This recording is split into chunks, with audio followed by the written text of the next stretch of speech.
Welcome back and welcome to Project 2025, which is when I aim to have it finished by. That may seem like a long time to you, but experience tells me, especially with this project, that's kind of optimistic.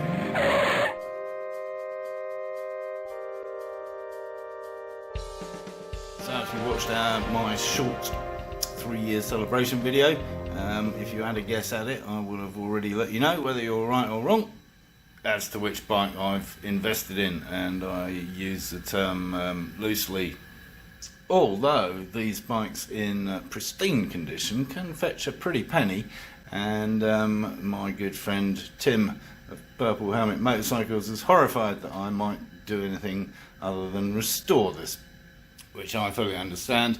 From his perspective, as the only tools he knows how to use are a rag, cloth and a toothbrush to clean things with. Anyway, enough of all that twaddle. This was the last clue that I gave you, and I cropped it accordingly, because if I pulled out a little bit more, it's a little bit of a giveaway.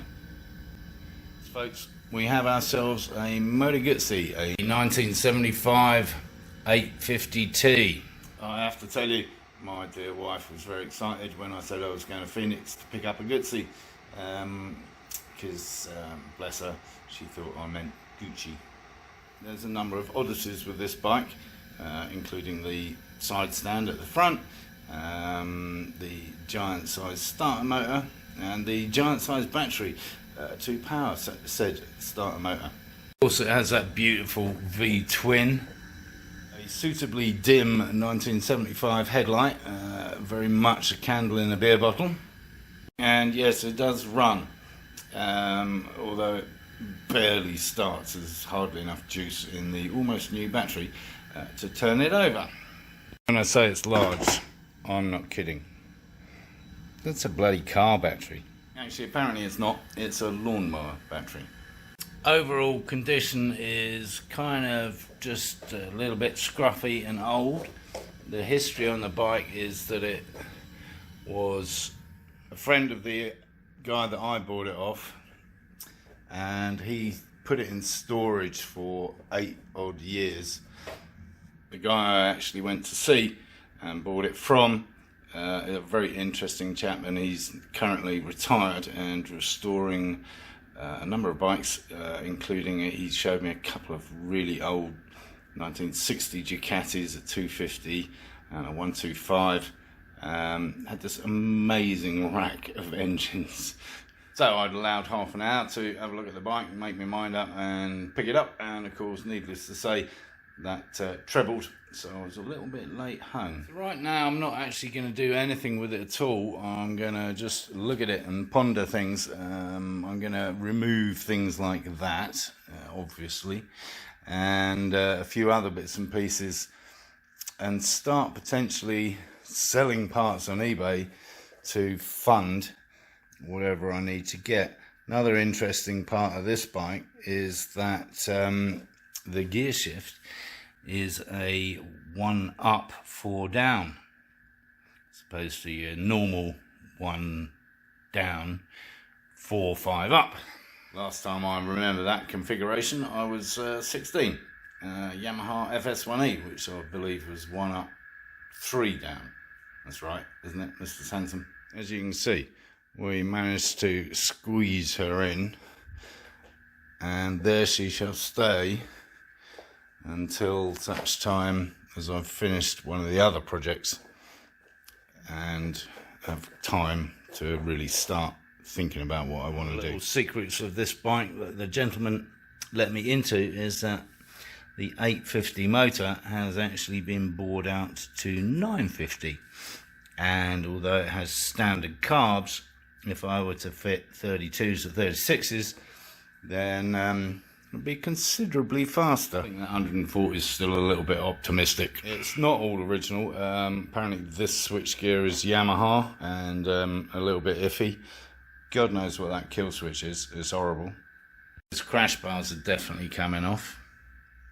Those pipes need to be shortened, and what I'm already thinking about looking at those pipes is this whole foot peg gear shift situation, we have this ridiculously long gear shift pedal that goes back to there, and the actual footrest is way ahead of it.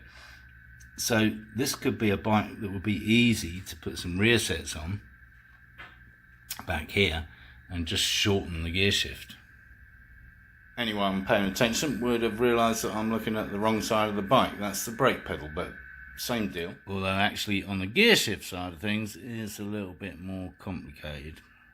Yeah, not so easy. Not a big fan of fuel tank. It's a very nice cruiser fuel tank for sure.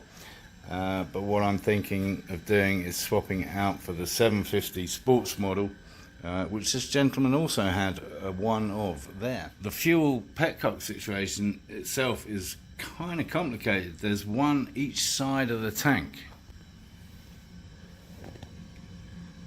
and they feed into a crossover that then feed back into the carburetors. So in there, which you can't see, is a crossover pipe, which makes everything a little bit complicated. And it's a shaft drive, of course, which I've never ridden before. So that'll be interesting when we get to ride it. I should probably take it out for a ride before I start messing around with it, just to see how horrible it is. It's probably equally as horrible as my 1969 Corvette in terms of steering and handling and feel and everything else. I'm also wondering whether these forks are original or not, because that clearly has a mount for a brake caliper, and yet this is a single disc bike. Anyone know the answer? But there's no denying it's a beautiful motor. And I recently watched a documentary on YouTube about Moto Guzzi, the company, and how long they've been around and where they're situated and everything else. And what a fascinating company. So meanwhile, I'm going to put up a post in the community section for you guys to vote on whether I should cafe racer this or restore it.